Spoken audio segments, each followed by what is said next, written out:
This is a tutorial on how to upload a resource or post a resource to your gold profile or silver profile. I'm already logged in and I'm going to upload something to the CSIA profile.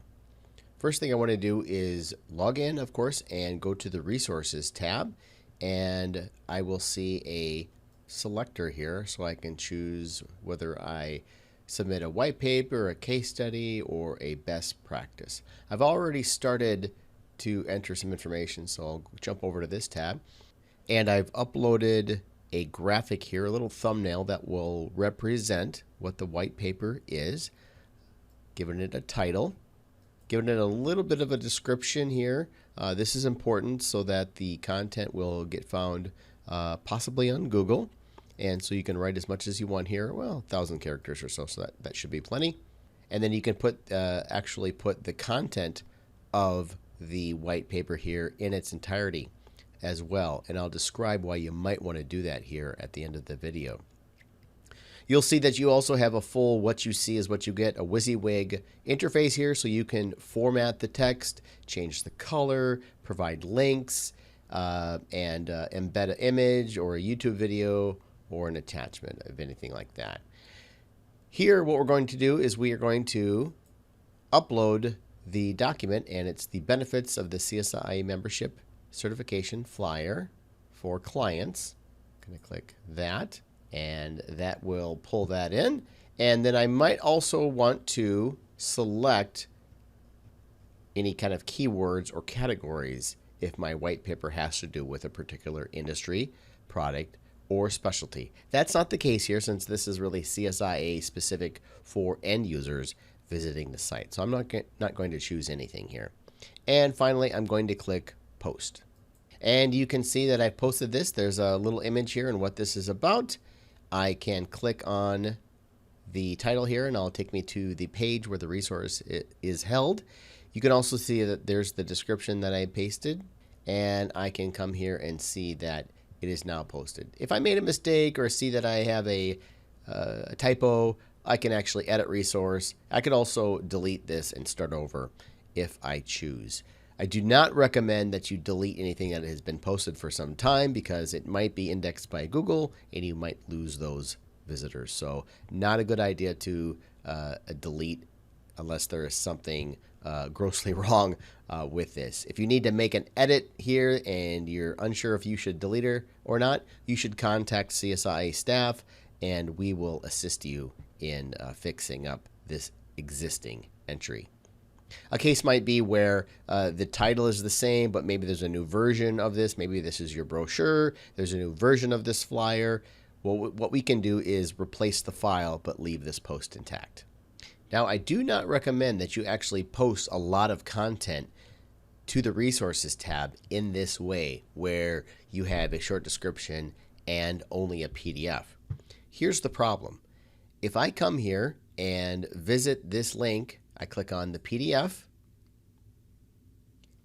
is delivered to them, but now what? I've effectively given the visitor a dead end. Sure, I might have some contact information for them, but how will you track whether this PDF was downloaded from your own website, from LinkedIn, or the Exchange? It's very hard for the end user to take another action. So let's cover what you should do to give yourself the best opportunity to get a lead from the Exchange and other places that you post content. I do want to reiterate that it's okay to post content like this, but you should have expectations that you, of course, want to get leads and traffic to your website and drive engaged visitors to a place where you can convert them into a lead. This method of posting content will not do that for you. Here's an integrator that is doing a great job. So this is just a real quick mini case study on how an integrator is doing a great job at getting excellent traffic, and also their content is highly ranked in Google search results for their desired keywords.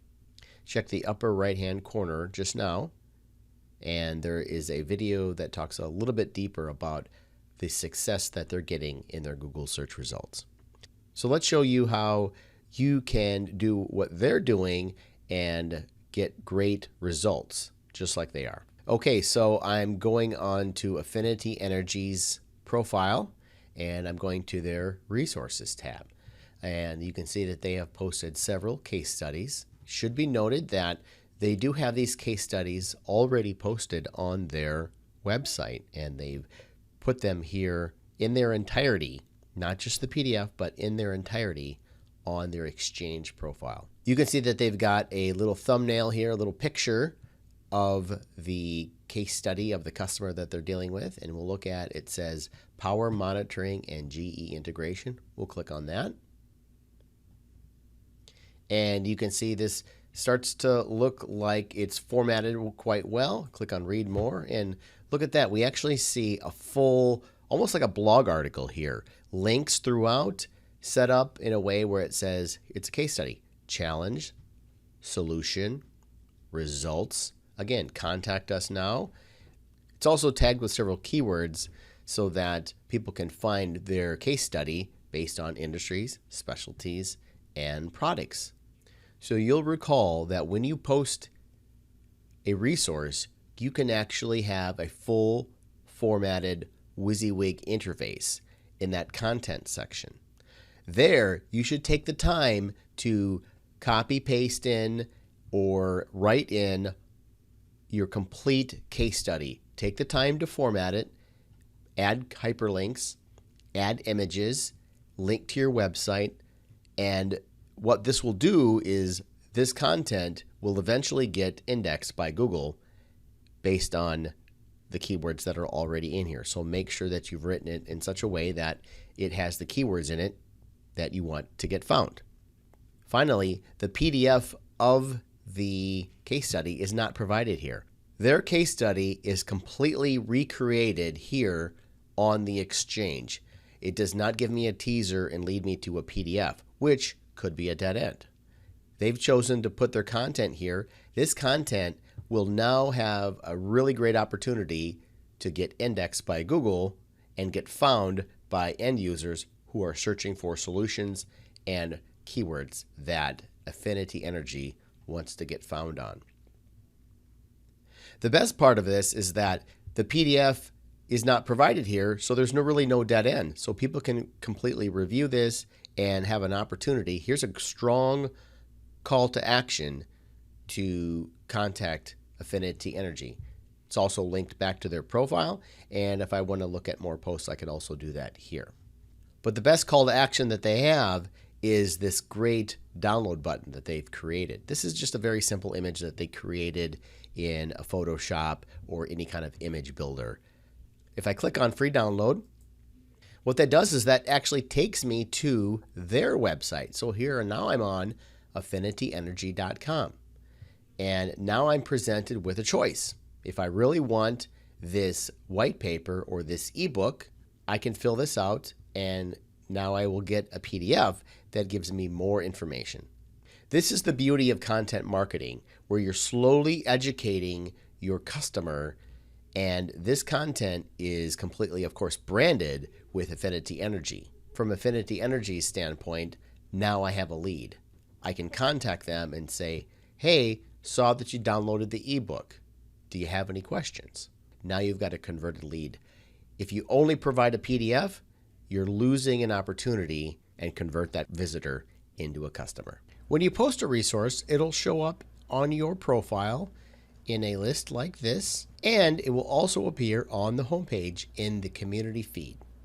You should post case studies, videos, white papers, project profiles, anything with any kind of substantial content that might get indexed by Google, leading them to your profile and ultimately to your website, where you can capture them and convert them to a lead.